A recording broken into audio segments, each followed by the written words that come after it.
Good morning. Hello, UDOT employees. I'm Carlos, and thank you for participating. We have a few folks here in our audience at the John Norwood Conference Room, and I understand we have a huge gathering online, and I'm sure it's going to grow. So I wanted to thank you for joining. And as you know, we scheduled this to set up to see if we had any follow-up questions on anything related to the audit. But I just wanted to make sure that everyone would not leave with questions not asked. So if you have any questions about UDOT, maybe I should say, questions related to UDOT, please send those in. There's a couple ways you can do that. You can chat with us live through YouTube, those of you that are watching us through YouTube, or you can send it by email to askudot@utah.gov, or you can text it to 385-223-5233. Do we have that on the screen so they can see that information? If you want to keep it anonymous, we will respect that as well. So feel free to ask any questions, and I'll do my best to respond. As you can probably tell already, this is completely live, and it's done with zero practice. So I'll stumble a little as we go through here, but I just wanted to make myself available to anyone at UDOT to ask any questions. So again, this shows how little I've prepared. Are we going to take questions first, or am I going to just do a summary overview? You go first. I go first. So the way we thought we would do this is I would step through the two different audits, basically chapter by chapter, talk a little bit about what those recommendations that came through the audit mean, and then also what we're doing in terms of follow-up on those items and how we intend to address those recommendations. So we've got that, that's the way we're going to do it. As I mentioned earlier, we've had two audits that were performed. So we had a team of at least 5 auditors that were co-housed here at UDOT for a little over 9 months and looking at all things related to UDOT. And so this was a legislative audit look, and so the legislative auditors, they pick different agencies, and so they go around and they do different agencies all the time. They usually do 3 to 5 different agencies a year. So every couple of years, it becomes UDOT's turn. We also undergo various audits continually. The Auditor General's office, Auditor John Dougal heads that up. That's an elected office. His office is doing fiscal audits of us all the time and every other state agency. And there's also audits done by the Division of Finance. They're looking at audits. We also have audits and risk assessments done by the Federal Highway Administration on a continual basis. So all of these are opportunities for us to have a kind of a perpendicular look at how we're doing business and look for chances to improve. So I will step through these. I'm going to start with, and excuse me as I go back and forth with my glasses, but I'm going to start with the budget review. So those of you that are online, you can take a look at it. We have, like I said, the budget review and the performance audit. So I'm going to just jump to the back of it. It's the best summary. And on page 61 of that is basically my response letter to the Auditor General, John Shaft. Then it contains the recommendations and our responses to those recommendations. So chapter 1 of each of these audits is basically an introductory chapter. No recommendations were made. So the first section is chapter 2. And chapter 2 says improved budgetary controls are needed. I'm not going to spend a lot of time on this chapter. It encompasses basically a couple different areas. But this is really getting down into accounting procedures. So every year the legislature appropriates money to UDOT's different line items. Those line items really contain all of the ways we spend our money. So one of those line items is equipment operations. Another line item is operations. Those of you in the operations area know that we charge ourselves a dual rate for equipment, and that came out of a performance audit that was conducted almost 20 years ago. So we charge ourselves to own the equipment, but we also charge ourselves for usage, how many times we use that equipment. And those adjustments are made right up until the end of the fiscal year. So as you're trying to balance your budgets in the June-July timeframe, you're seeing that adjustment in terms of equipment usage because it's based on actuals. And what has happened is the legislature's appropriated money into the equipment line item as well as operations. Essentially, about $30 million of the same dollars are appropriated to both those line items, and we then make adjustments within them. Budgetary Procedures Act says you're not supposed to cross line items with money. Only the legislature can do that. So this is really an issue for the legislature to deal with. They asked us to work with Legislative Fiscal Analyst's Office, with the Division of Finance Office, as well as the Governor's Office of Management and Budget, come up with the recommendations. We've come up with the recommendations, all agreed to, so now we're going to bring that to our appropriating committee, and the recommendation is basically eliminate the equipment line item, put that as a fund underneath the operations line item. That way we're able to, because they like business, they just want us to continue being able to do that, so then we'll be able to move that money back and forth based on actual equipment usage. And that really makes up, that was recommendation one. Number two was the same concept, but it's almost going in the opposite direction. We receive federal money, the state of Utah, and a good portion of that federal money, about $60 million every year, through congressional action is directed to local governments. Those are the cities and counties. So we send it off to the MPOs, Metropolitan Planning Organizations. Those counties and cities then do those projects. Now, they have to do the match portion of it, which is about 8% of the total project cost. And so what they want to do is they felt that by us showing that dollar amount in our budget, it was inflating. It was showing that we actually had more money to spend on the state roads than we actually do. You could argue this one both ways, because the fact is we're the only ones who have the authority to sign the contracts. So we're actually the contract, we sign the contracts for those local government jobs. We're responsible to the federal government, both fiscally and from a policy perspective on how those monies are spent. So you can argue that it should be in our budget or not. What we'll do is we'll create a separate line item in our budget to identify that as money going to the local road system. So really not a change in practice. It'll provide a little bit more understanding, I think, for those that don't understand our business, of how much money is going to local projects. Number three was really the same thing here, was creating a separate line item for the cooperative agreements. So what we do is when we work with local governments, we sign a cooperative agreement for each project. They provide the match. They also sometimes want to do betterments, we call them. So that might be a new water line on their city street, and they have to pay for that. So they wanted us to do a better job of guessing how much money those cooperative agreements might bring in and try to reflect that in the budget. This will be something that will be adjusted for years. If you think about it, we don't final out jobs from a financial perspective sometimes for 2 to 3 years after a project's completed. So once that job's done, you'll see that number changing in the line item, but they wanted to have it as a separate line item. So again, no change in practice for us. And on number 4, it's that same idea, the cooperative agreements. For years, the legislature had put in a placeholder of $1.6 million, and what they have done is they said, do a better job of guessing how much money that might be. And that could vary every year. So we'll look at the local government program and try to make a better guess at how much that might be. But again, that'll be something that's adjusted every year. Number 5, a little bit different subject. And this is, we recommend that the legislature consider updating the statute to reflect current accounting uses of the B&C funds. B&C funds are the funds that are allocated by the legislature. They come up with the formula for city and county roads. So now this is money, this isn't the federal money, this is the state gas tax. By statute, by law, the local governments are entitled to 30% of the state gas tax registration fees. We call it the transportation fund. And those are distributed to the cities and counties based on a formula, lane miles, type of road surface, those types of things. So we do the distribution.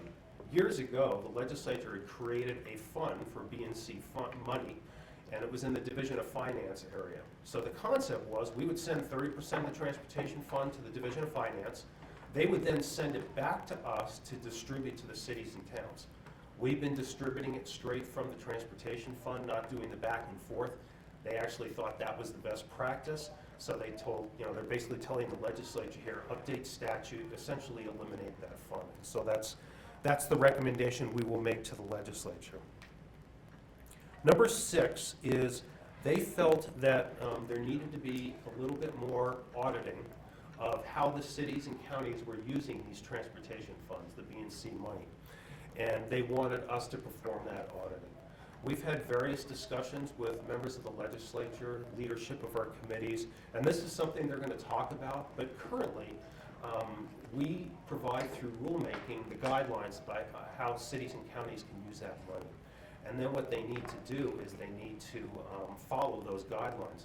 Now, the B&C portion of the money that they get from the state is about 10% of the total state money they get.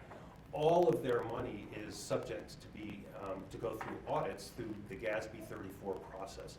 They use the B&C money goes through the same audit process.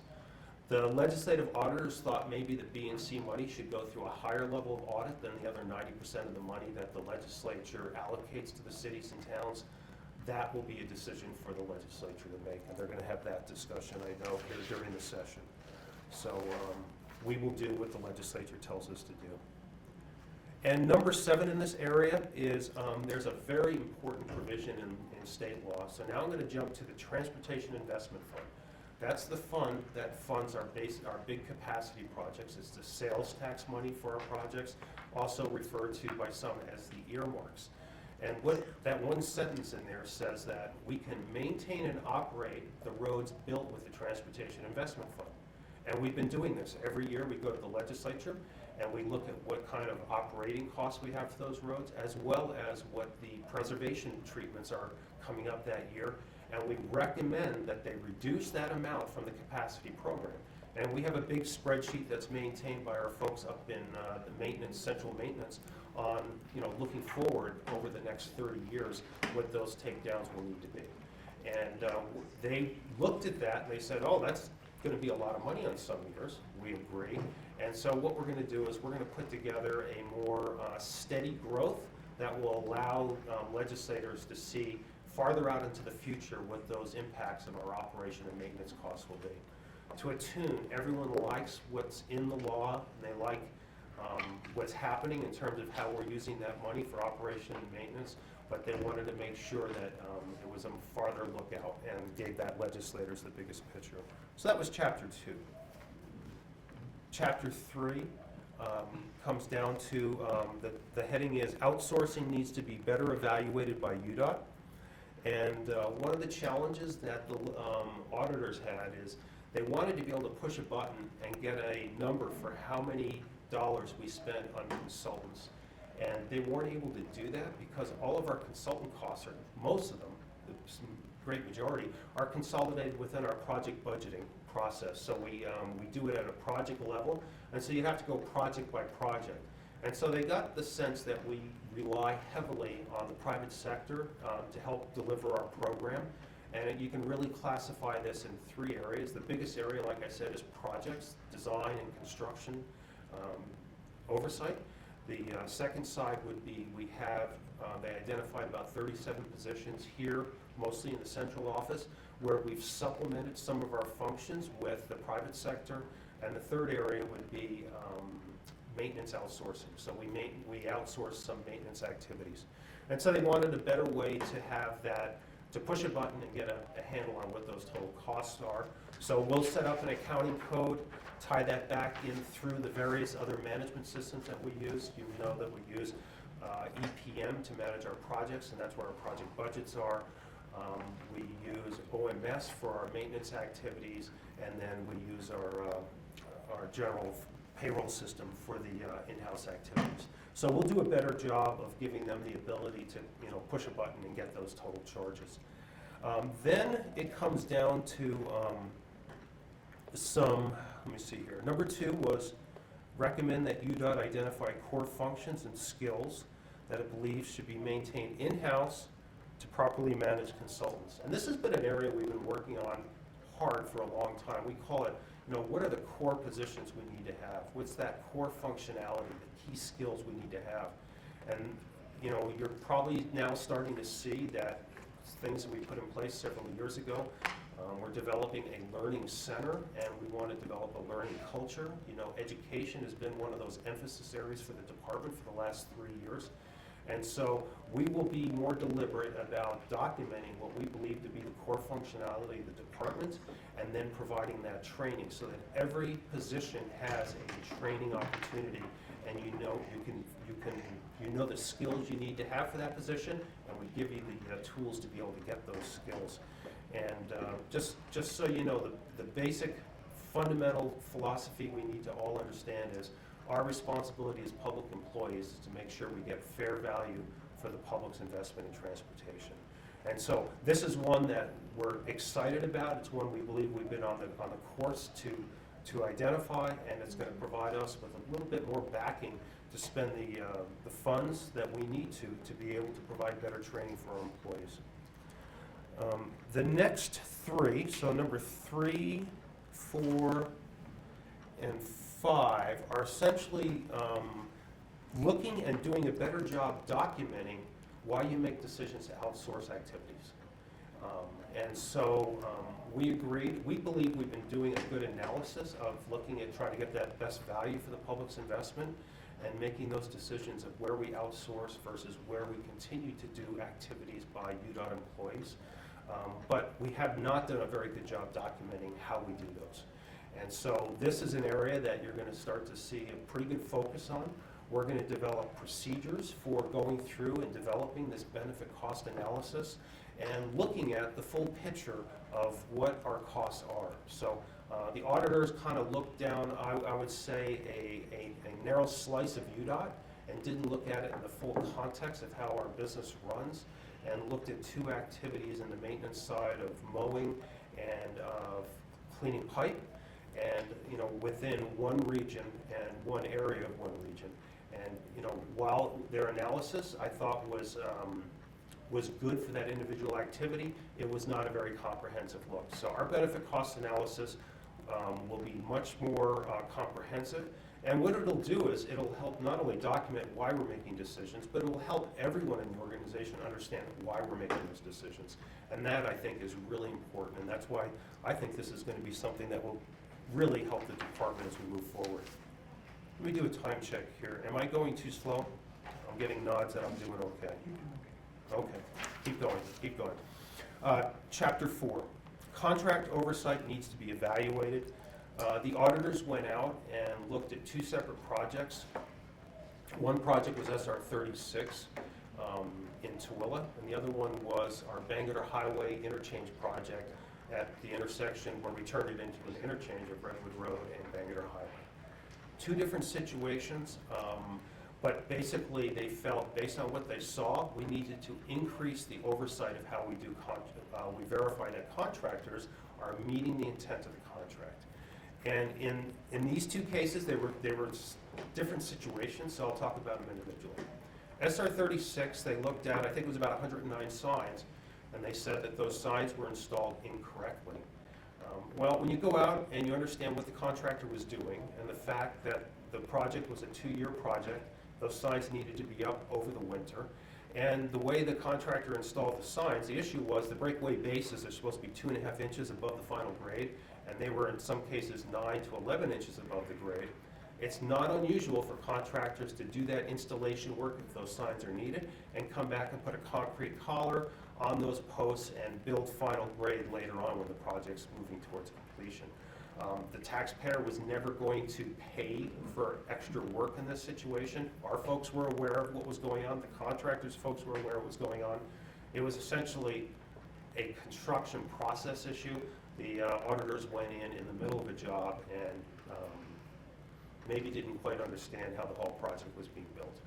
So that's, that was the situation on that project. On the Bangor Highway project, we learned some things from this. This was a design-build job, and the contractor, the designer team and the contractor team did things right.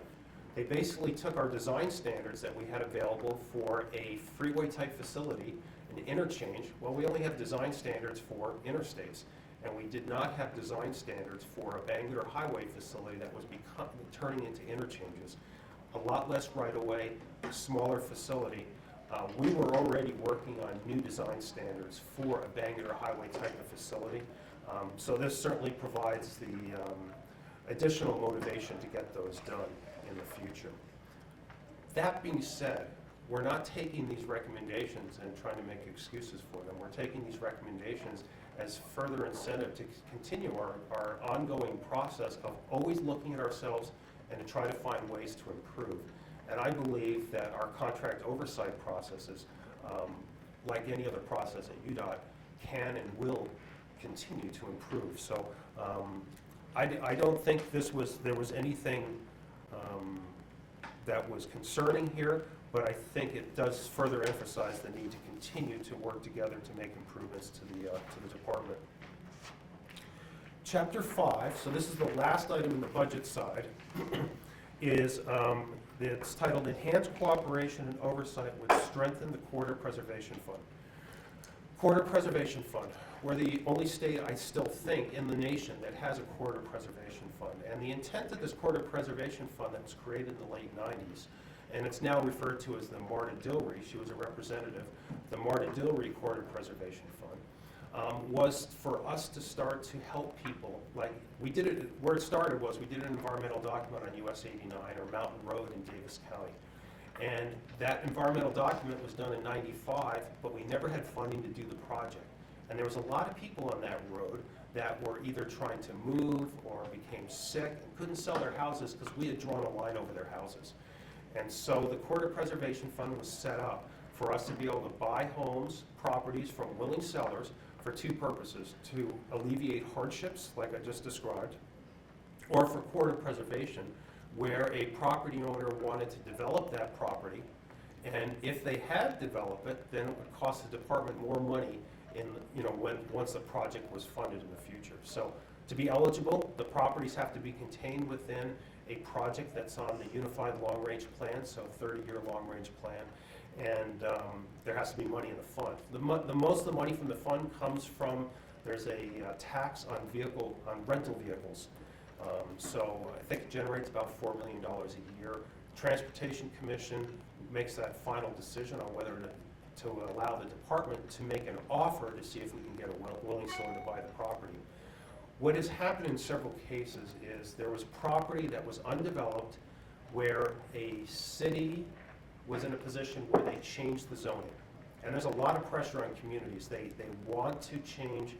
Property owners come to the cities and they apply pressure to the cities, and the cities don't have a lot of tools to say no. We're a strong private property rights state, and if you own the property and you wanted to do something, you don't like government telling you you can't do something with your own property. So there was a couple examples where properties that were needed for UDOT projects, and the cities changed the zoning, and that zoning change resulted in that property being valued at a higher price. And so it costs the department more money. This recommendations are basically saying, the number one is do a better job reaching out to cities to help them understand the tools that are available. At the end of the day, the cities and the property owners still have the deciding, they make the decision on what happens. So we will continue to be proactive and do more so to reach out to those cities to help inform them about corridor preservation.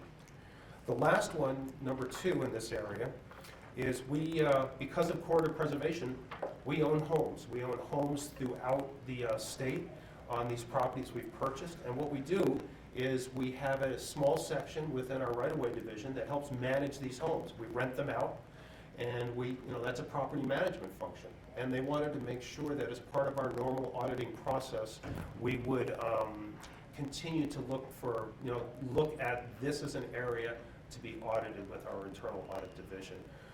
We've done several audits already on this area. The legislative auditors didn't find anything wrong with what was going on.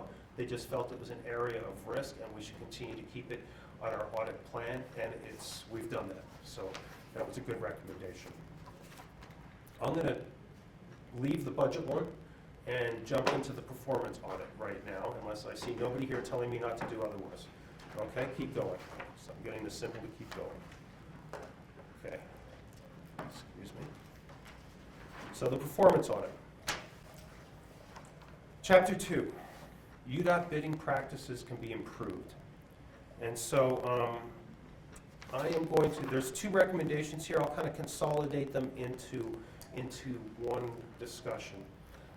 As you know, we use the low bid process for probably 97% of every project we advertise and award. If you look at design, build, or construction manager, general contractor, we use those for the higher risk projects, tend to be the more expensive projects. So when you look at it from a budget perspective, you know, that percentage changes significantly. But of the 150 projects that we currently have under construction today, about 97% of those are awarded by design, bid, build, or some people call them hard bid.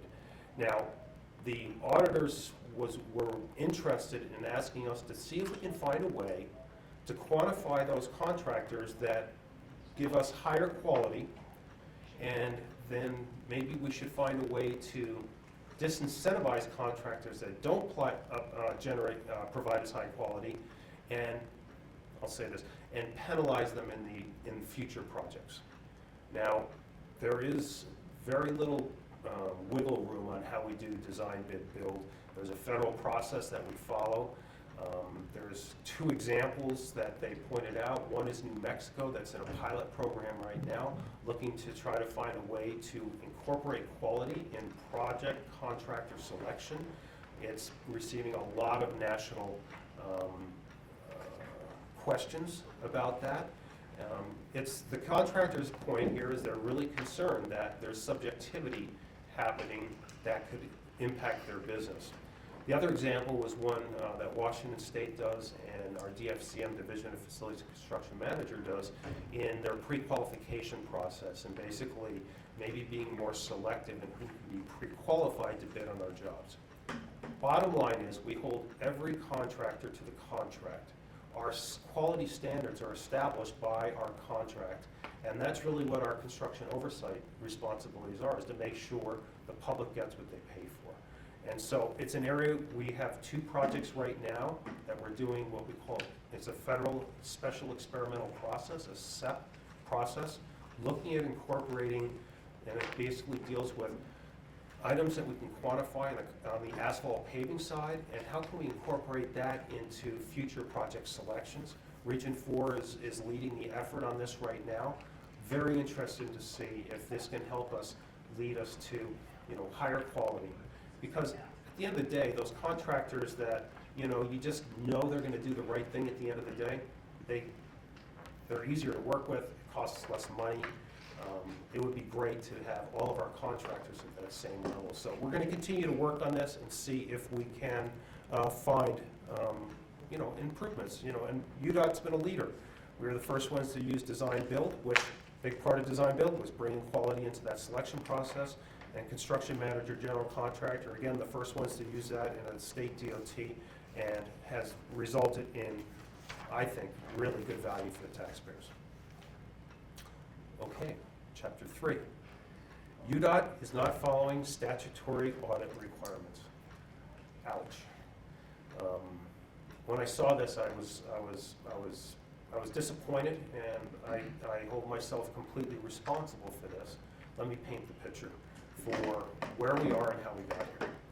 Basically, the statute, the law says UDOT should have 2 performance auditors.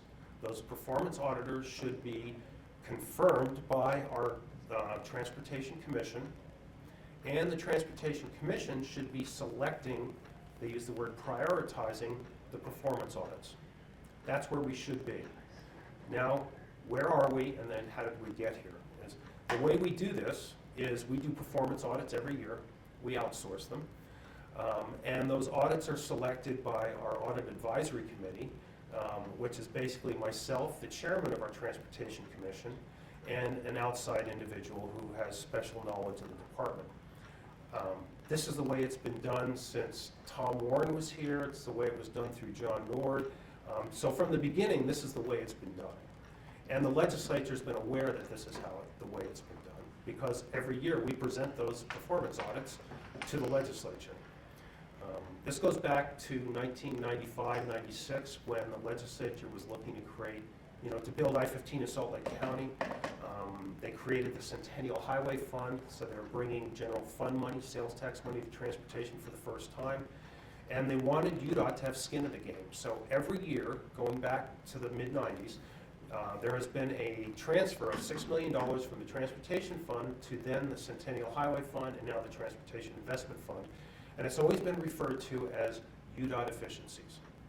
Now, the way they wanted us to generate those efficiencies was through performance audits. So at the time, they took $120,000 a year from the Transportation Fund and put it into our administrative line items that says, this is what you'll use to hire 2 performance auditors. Well, we've been using that money to fund and pay for the outside performance audits.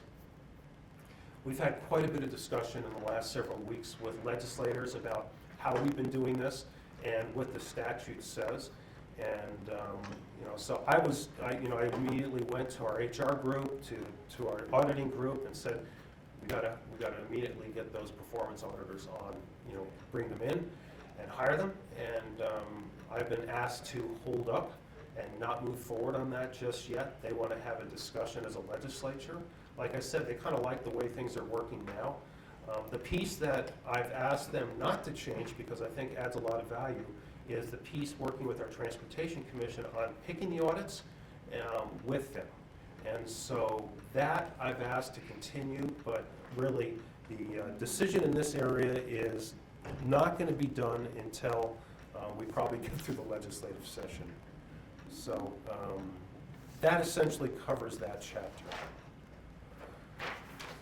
Chapter 4, UDOT performance auditing lacks consistent goals and measures. And this was the legislative auditors looked at our strategic plan, and the strategic plan is well received at the legislature and at the governor's office, but we have not been very good at showing and publishing all the performance measures we use internally to help run the organization. So we're using this as an opportunity to up our game. And so what you're going to see us do is develop a UDOT dashboard that we're going to be publishing on a very regular basis. That's going to basically get down into every division in the organization, every region in the organization, and we'll be putting this in a very public way, setting targets and showing folks how we're doing. And I'm actually quite excited about this one, and this has further energized me that this is the right thing to do. So we're going to continue this implementation. There's going to be more on this to come because an awful lot of you are going to be helping us do this. Chapter 5, Motor Carrier Division, Civil Penalties, and Appeals lacks administrative rule. We have a Motor Carrier Division that manages our ports of entry as well as all of the permitting process for the motor carriers. They're also responsible for making sure that all the motor carriers follow the federal and state laws. And if they're not, they have the tool to impose fines on these motor carriers, as well as they have to administer an appeal process. So if we find a motor carrier and the motor carrier company doesn't feel it was justified, there has to be a formal appeal process. We do all that, and the auditors were very complimentary of our motor carrier division and says, wow, those people do a really good job. But you don't have a rule that tells people how you do it. We follow the federal law and the state law, but we need, they suggested we have a rule, and I agree with them on this. We need to have a rule. I reviewed a draft rule this last Friday, and so you're going to see us moving that rule through. First, what we do on our UDOT rules is we take these rules to our Transportation Commission once they've been vetted through UDOT. They don't have approval authority on it, but what they do is the statute says they should review and comment. So we look for them as outside entities to give us that perpendicular look at the rule. Pending any serious disagreements or things we didn't know about, we then start the administrative rulemaking process, and there's a very formal process of working with the legislature for that. So this is one that we should have had. We learned from the audit that we didn't have, and we're implementing this one very quickly. So this was a good thing for us. And the last one, Chapter 6, state airplanes are subsidized and underutilized. I'm I'm looking back here at Pat Morley, who's looking at me right now with cross. He's our director of aviation. Does a great job. So what they're asking us to do is to consider charging higher hourly rates for that approach the true cost of owning an aircraft for out-of-state flights. Currently, the biggest users of the state airplane, I would say, are the University of Utah healthcare folks and the health department for very good reasons. The health department does health clinics around the state. They use volunteer doctors. If you can get a doctor in and out on the same day, you're much more likely to have volunteers to help in that process. So it's really good for our rural community. University of Utah, I understand, is helping out in, I think it's Rock Springs, cardiac unit. And so right now, by state law, we charge for what's called consumables, essentially the direct costs of owning and operating those aircrafts. The indirect costs are absorbed through our Aeronautics Restricted Fund, and they felt that these out-of-state trips were benefiting the state of Wyoming and not as much Utah, so they wanted us to look at what that additional factor might be for those out-of-state trips. We'll do some analysis and look at this. Quite honestly, we've increased the fares, the charges that we charge for people to use our aircraft, so that we're pretty high up on the cost now to use our aircraft. I can't remember the last time I was on one of our planes because it is getting expensive. So when they say underutilized, I believe, and this is, we'll look at this again, we've had a performance audit on this already. I believe we're on the high end of how much we charge to use the aircraft, and if we charge more, will we see less usage, and will it cost us more? So that's one thing that they wanted us to look at. And the other one is they said that we recommend that the Division of Aeronautics analyze the use of contract pilots in place of salary pilots. We do utilize contract pilots today. We do have a core group of salary pilots. We've done this analysis before. We'll continue to look at this. So that concludes my summary. I'm sorry if I took too long of the audits. And Joseph here is handing me a list of questions. Okay. Is this, how many people do we have online? We've got 137 right now. We've been up to 145. We have 137 online. We were up to 145. Some boring people or, okay. Well, I didn't write this in. This was texted in. This is from a consultant. I have never worked with a better group of people in 20 years of working roadway construction than the UDOT crews I'm working with. I'm curious why you spend the amount of money you spend hiring consultants when I would take a cut in pay to give employees more money or to hire more employees. So the question here is, why do we spend so much money hiring consultants?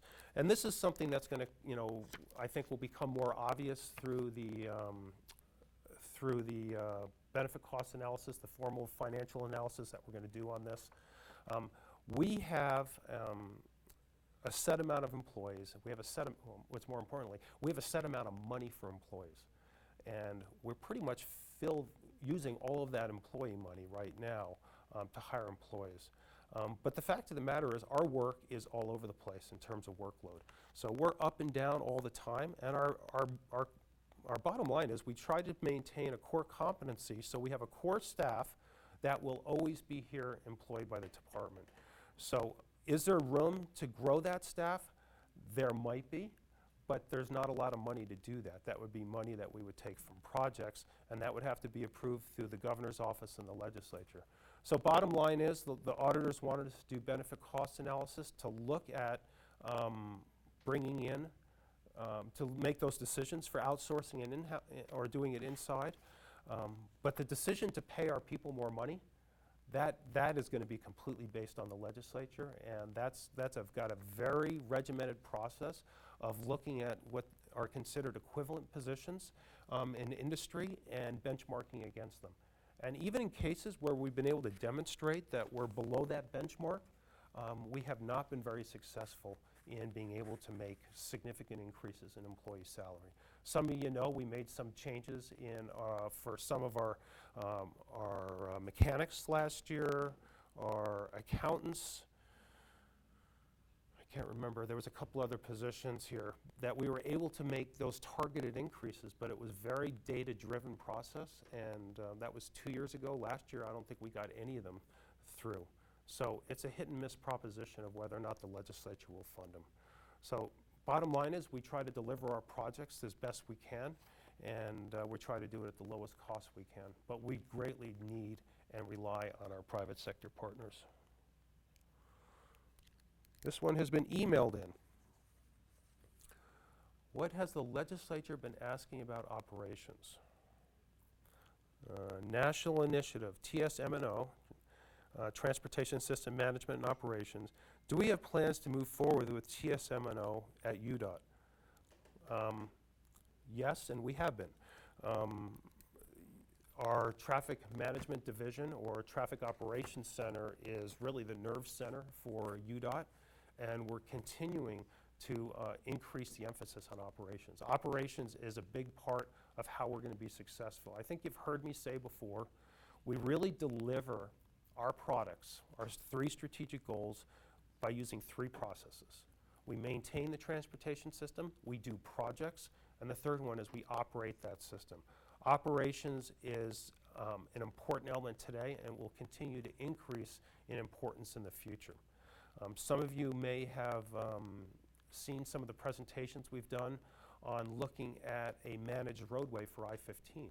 One of those things where we take the ramp metering concept that we have in place today, we tie them all together and we manage it as one system. That would be taking operations to a higher level.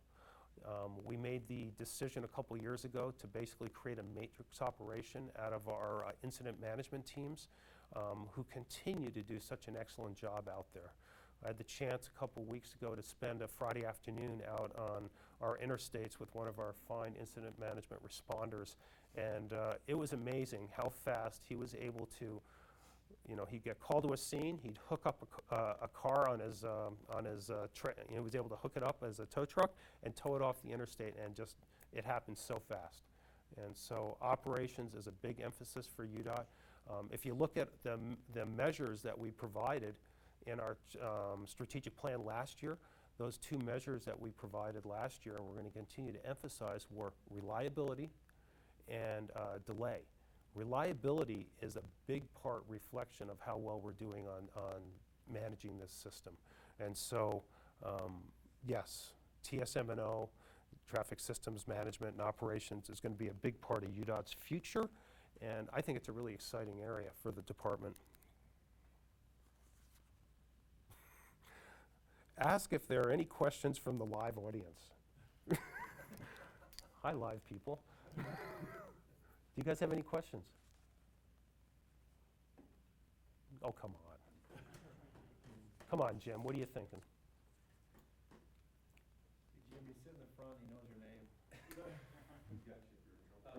We've been working a little bit with Lori on some of the training and some of the stuff that they've got. Can we hear Jim, or do I have to repeat it? Repeat it. Okay. So just with what Lori's doing, where do you see that going in the future, and how quickly do you see us implementing that learning management system? Yeah. The question from second generation UDOT employee over here, Jim Golden Jr., is he's been working with Lori Economy. She's our director of learning at the department. How quickly are we going to be able to implement this learning program, the learning management system at the department?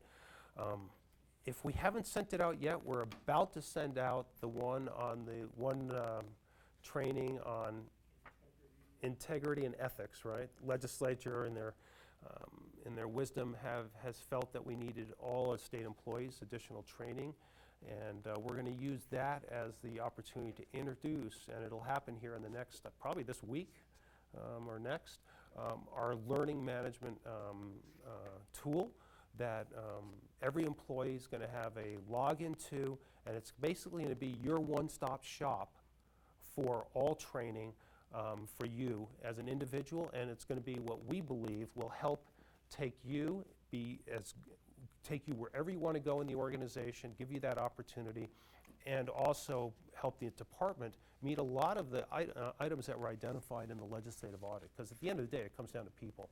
So I'm really excited about what we're doing in learning.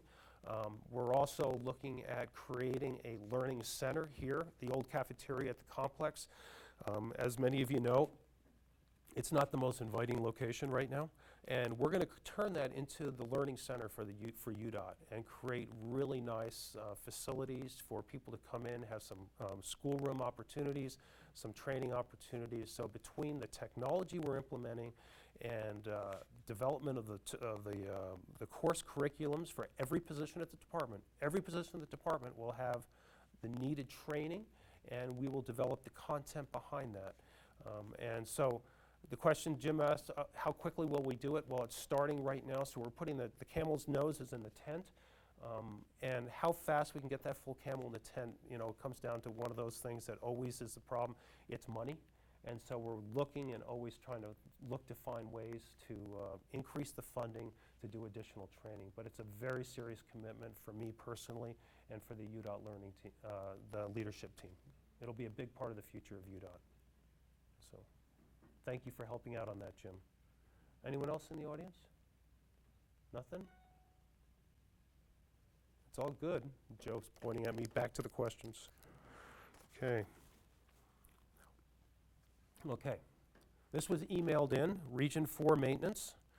Why do we allow material on the highway? Why do we allow material on the highway that I'm assuming was placed by a contractor that is in reject to stay? We don't like that, do we? We don't like when something doesn't meet the contract and it stays.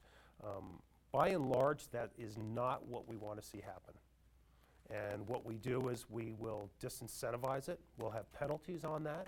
And so what we try to do is we try to work to find a way to if it has to stay in place, first of all, then we try to find ways to quantify the lost value, the lost life of that material, and then we recoup that cost back from the contractor, and it goes back to the transportation fund, because we recognize we'll probably have to do additional maintenance or a project sooner than we would have had to do in the past. Now, to make the decision of whether or not to keep it or not, that's a really hard decision.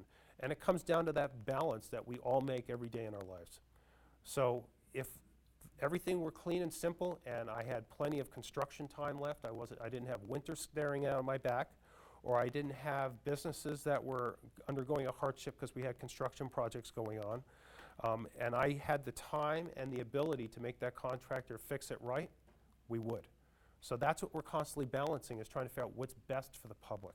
But at the end of the day, material that's in reject, we do not pay the full cost for that material. We try to do the best we can to recoup that lost value and bring it back to the transportation fund. Fundamental ethic thing that we have here is the public gets what they pay for. And we have to be fair with that. If we start allowing reject material that is not compensated for, then how does a contractor who does good work bid a job and compete against one that thinks they can get away with leaving reject? So at the end of the day, we try to make the contractors pay for any material loss in life or additional maintenance. That's the work we go through all the time. I see another question. Thank you, Joe. This was emailed. Has the state restricted salary increases, or is it UDOT's policy, aside from the 2.5% increase that are allowed each year? Salary increases are determined by the legislature.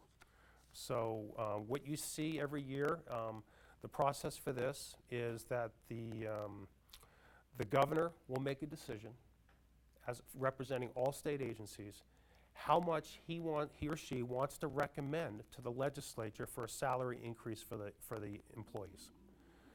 Then what happens is the governor presents that as part of his budget proposal, which he usually makes public the first or second week of December. Then we go into the legislative session. And they start their appropriation work. That's the first thing that happens, meeting with appropriations committees. But salary discussions are left for a discussion between the governor's office and the legislature. And so we talk about just the stuff. This is how many construction jobs we have, this is how many trucks we have, this is what we need. We do that discussion. Around the second to third week of February, what comes out is what's called the consensus revenue projection. And that is basically a projection of how much money will be generated in the next fiscal year. And what they do then is the legislators take that information together with the governor's budget request, and they look at all the needs across all the state agencies, across the universities, the school systems, and then they decide how much money would be available for the priorities, and one of those priorities being employee compensation. Now, the first thing they deal with is they deal with our benefits. So the pension liabilities and the healthcare liabilities tend to be big numbers. And last year, the legislature dealt and funded most of that themselves. In past years, we've had a share in those increases. But those are every year, that's a big number that they have to fund. And then after that, they say what's available, and basically that's what is available for the increases. So the 2.5% increase that you see here is what the legislature decided. That's not within the authority of the departments to make that decision. So. Oh, this is a long one. Why is UDOT's education assistance policy more restricted than the state's policy? I.e., why doesn't UDOT reimburse student fees and books?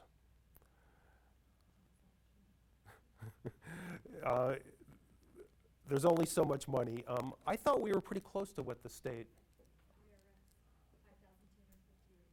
So that's what we use. We use the IRS number for tax-free reimbursement is what we use as the benchmark for this. So anything above that would be taxed at that item.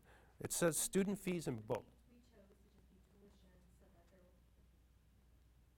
wouldn't reach that maximum spend. Yeah. So we did have this discussion with the Employee Advisory Council, and there was some concerns that we weren't covering some of the additional fees that some of the universities were charging. And we've changed that so that we're, I guess the universities, since I was there, they now put they don't like to sound like they're increasing tuition, so they have other fees. And those fees weren't identified in our UDOT policy as allowable. We've changed that to make that allowable. So your Employee Advisory Committee has done some really good work at helping us identify areas where we could help it out. But basically, we set our limit at what the IRS limit is for being non-taxable, and we wanted to focus it on tuition. We think there's a certain amount of skin in the game for employees that's important, level of commitment for your learning as well. So the UDOT Employee Education Assistance is a really well-received, and I think has done a really nice job at helping a lot of our employees. Okay, you guys are on a roll. Is price plus time bidding having an impact on long-term quality, or do we have enough information to determine that yet? And this was from our online chat. I think that's the first one I've seen from the online chat.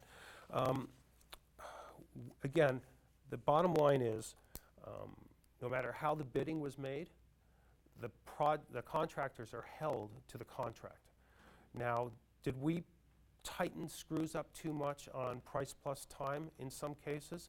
I think in some cases we didn't fully understand ourselves what it took to build some of these projects. And I think we put our contractors in a little bit of a tight box in certain situations. So we're trying to do a better job understanding how the projects need to be built, which will allow us to do a better job in setting price plus time.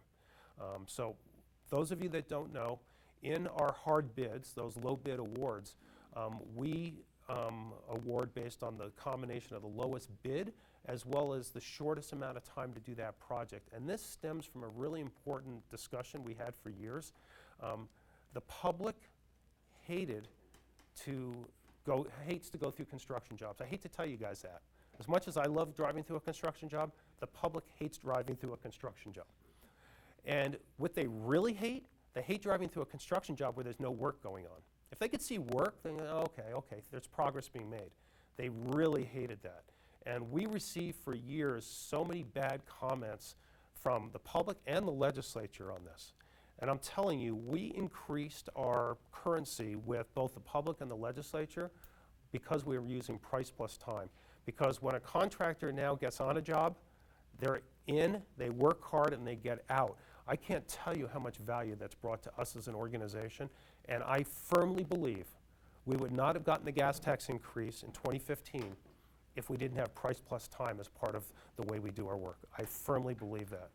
Now, like I said, when you're a bold agency and you want to be innovative, you step out, you try new things, and then you learn from it and you make adjustments. And I believe that's where we are in price plus time. We're going to make definite improvements on making sure that we better understand how a contractor has to build these jobs to understand really the parameters around price plus time.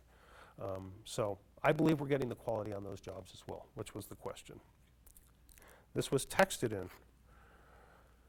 Does the online link to the audit report include the entire audit report? Yes, it does. Somebody want to look at that link? But it does. Shane is nodding his head. Yes, it does. And it has our responses as well. So that's it. There are 2 links. There's 2 links. There's 2 audit reports, remember? Budget and performance. And I went through both of those earlier. So, Joe, do we have more questions coming? I'm a terrible dancer, so I'm not going to tap dance. Huh? Is there questions on anything else related to UDOT? I'd like to know this, and maybe you want to send that into the Ask UDOT at utah.gov later.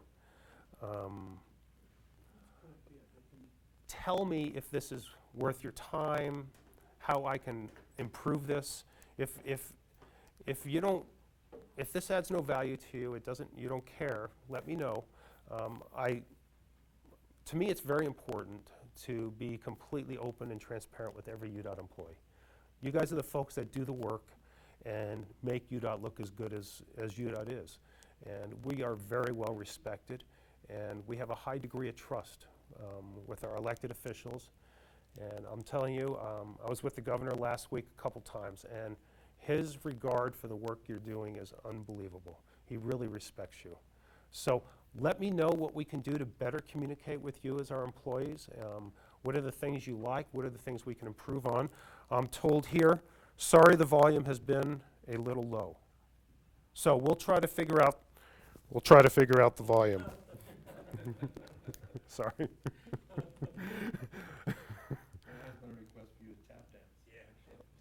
A request for me to tap dance.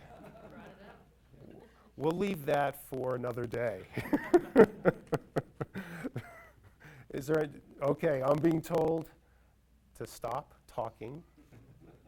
And thank you very much, everybody. I appreciate what you do. Have a great week. It's hard to believe summer's almost over. And Labor Day's coming up at us, so I hope you all have a chance to get with your family and have some nice quality time here. We're in that push.